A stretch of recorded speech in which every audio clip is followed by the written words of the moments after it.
রোজা রাখা মানেই ভালো মন্দ খাওয়া দাওয়া নয়। রোজা রাখা মানে উপবাস। উপবাস করুন এবং জীবনকে একবার সার্ভিসিং করুন। গাড়ি মোটর সব কিছু জীবনে কিছুদিন পর পর সার্ভিসিং করতে হয়। আপনার জীবনটা কখনো সার্ভিসিং করেন না, তাই বছরে একবার আল্লাহ পাক সার্ভিসিং করার জন্য সুযোগ দিয়েছে যে 1 মাস আপনি উপবাস করুন। উপবাস মানে সারাদিন সারা রাত না খাওয়া নয়, সকালে খান এবং রাত্রে খান, সারাদিনের উপবাস। সেটা আপনার জীবনকে সার্ভিসিং করার একটা পদ্ধতি। শুধু মুসলিমদেরই রোজা নয়, এমন রোজা সকল জাতেরই আছে।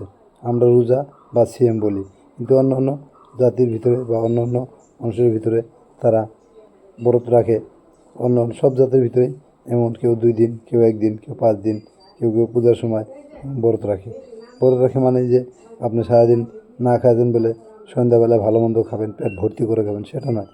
হালকা খান, যেটুকু লিমিটেড সেটুকু খান। বেশি খাবেন, বেশি খাওয়ার পর সারাদিন পর না খায়া থাকার পর যখন রাত্রে বেশি খাবেন, তাহলে আপনার পেটের প্রবলেম হতে পারে।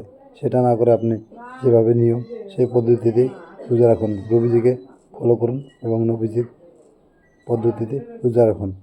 রোজা রাখলে কবুল হওয়া না হওয়া আল্লাহর ব্যাপার, কিন্তু রোজা রাখাটা আপনার কর্তব্য বা আপনার ধর্মের নিয়ম। আপনি সেভাবেই রোজা রাখুন যেভাবে নবীজি রেখেছিল। যদি আপনার রোজা কবুল হয়ে যায় তাহলে আপনার পাপ কমে গেল, আর যদি কবুল না হয় তবে আপনার জীবনটা সার্ভিসিং হলো। সেটাই চেষ্টা করে আপনি একটা আশায় আল্লাহকে খুশি রাজি করার জন্য রোজা রাখুন।